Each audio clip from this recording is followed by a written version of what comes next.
Here's my favorite flowers too. Oh, what's happening? This way.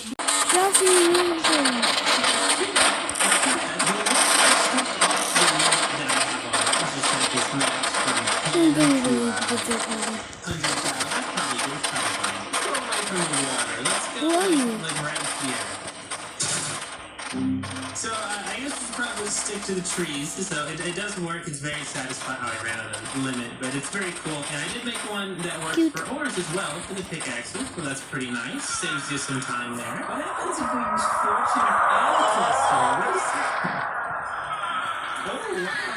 39 diamonds. Which is never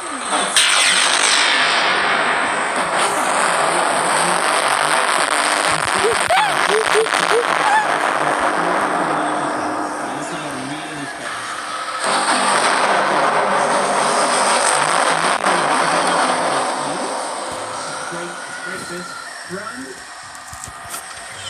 Oh, I beat it, but we ran out of distance. Well, why do we have this pickaxe here? Let me show you telekinesis. This is one of my favorites right here. This is one of the things I always wanted in the game. It's pretty simple. It's whenever you break a block, you get the block. You see, it goes straight to my hot bar. There's this huge block. I think it actually is on the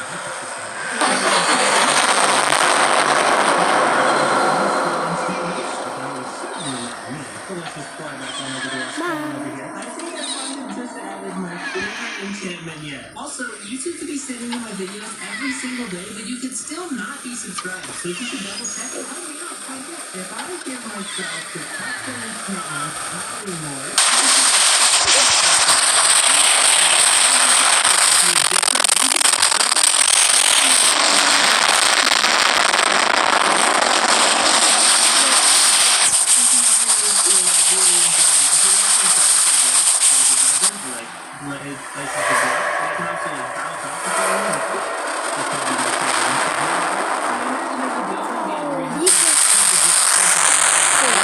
arrows. I wonder, can I rocket jump onto this tree? Kind of. You know, I'm not too sure what I expected to happen there. Polymorph 1 soaring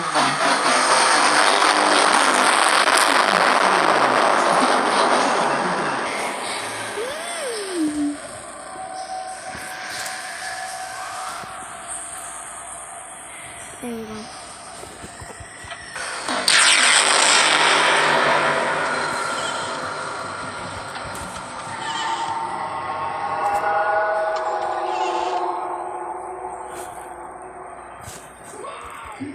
Videos are all over YouTube, but all they do is cut a slice out of the world and call it a day. That's boring. I'm gonna turn Minecraft into a fully playable 2D game, and to make it more challenging, I'm not going to allow myself to use any mods like usual. Well, unless you count the zoom mod, but it's just for the camera. Don't worry about that. The first thing I decided to do was figure out how to lock the camera to a 2D perspective. I wrote a plugin that fires every time the player moves and forces their head to turn directly north. This actually already made the game feel very two-dimensional, but still doesn't look very two-dimensional. So the next thing I did was make the player completely movable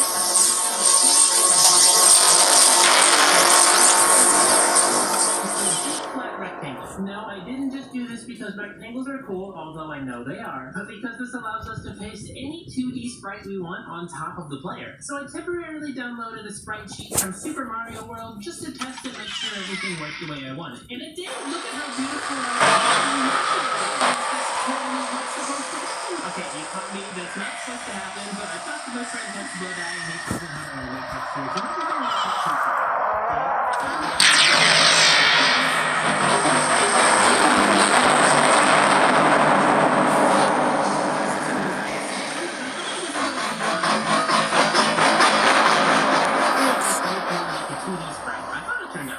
I replaced the Mario sprites with the new Steve ones, and it actually looked a lot better than I expected it to. Well, except for the fact that the GUI textures broke, but we can just ignore that. Just don't look over there. Next, we need to make our 3D world 2D to match our character. I decided to start by filling in the sky with light blue concrete to cover up the extra faces of all the blocks around it. And I added barrier blocks for all the spots Steve needs to stand. However, I did notice that now since we're standing on barrier blocks, every time we jump and land on them, these yucky red particles fly out all over the place. So I simply just deleted the barrier texture. It's all gone now. Nobody there.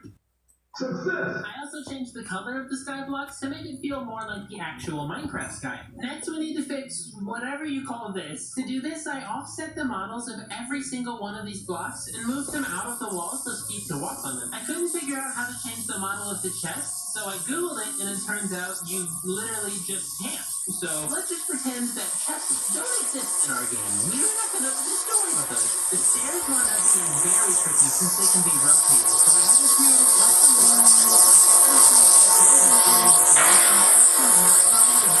after I did all that, it actually worked. I started grinding away, making custom models for every block I was using until my roommate Fundy came in and told me how much of an idiot I am. You're an idiot. He told me, why make a custom model for every single block I used when I could just drag the sky forwards and not have to make any custom models? So I deleted my past 2 hours of work and just made one single sky model that took 2 minutes to make. Yeah, I'm pretty stupid, but I learned a lot about models. Now that we have all of our 2D blocks ready to build with, we need to make a fully playable 2D level. I started by flipping the world we have so far, since walking left to right is more common in 2D platformers, and I made this neat little parkour section. I built up some ladders to help any players that fail the parkour, and I added a little pond before it to safely teach the player they can jump before giving them a challenge. I also added smoke to the chimney. At this point, I had pretty much every tool I needed to start designing a full 2D level. But a game where all you do is jump is actually kind of boring, so I tried to think of what stuff in Minecraft I could bring to our game to make it more fun. I ended up implementing an entire building system. Left and right click, place and break the block directly in front of you. Crouching lowers your aim by 1 to 2 blocks depending on what you're doing, and jumping targets the block directly underneath you. I tried to make it feel as intuitive as possible.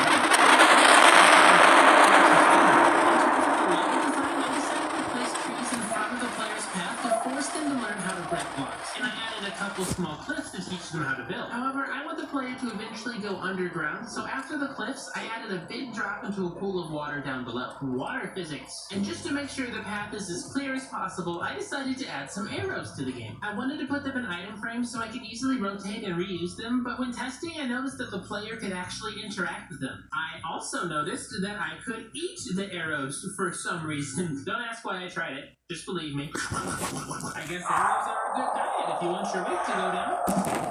So to prevent the player from interacting with the arrows, I decided to invert their item frame offset to go the other direction. This let me place them behind the sky and out of the player's reach, and it worked perfectly. I took this opportunity to add some flowers to the game too. But one thing, this solution does allow us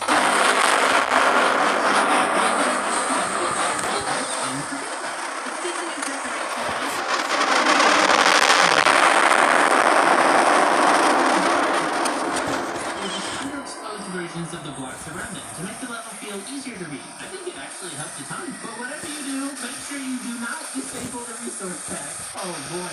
Next thing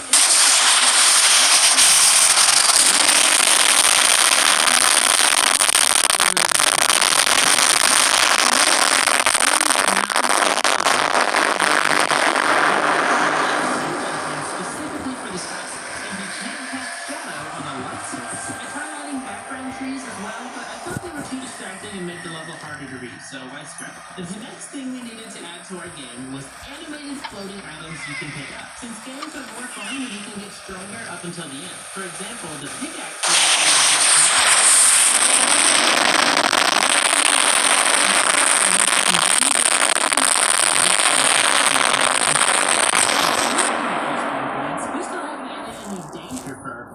so I extended the cave out a bit into a big ravine where the player's gonna encounter their first enemy. Now, we don't actually zombie, where the armor stands in the texture, and it just teleports to the zombie every time it moves. This seemed to actually work out perfectly, or close enough. I tried to see if it would work for Steve too, but it made me feel very laggy, and I didn't like it, so I put him back how it was. I set the world to midnight, which made the lighting feel a lot more colorful, and meant I also needed to swap all of the item frames for glowing item frames because the items got a little too dark. But overall, I was extremely satisfied with the level. So I went around doing some finishing touches, like adding cave spiders to the background of the mine shaft, but then when I reloaded the resource pack, everything turned into peanut butter.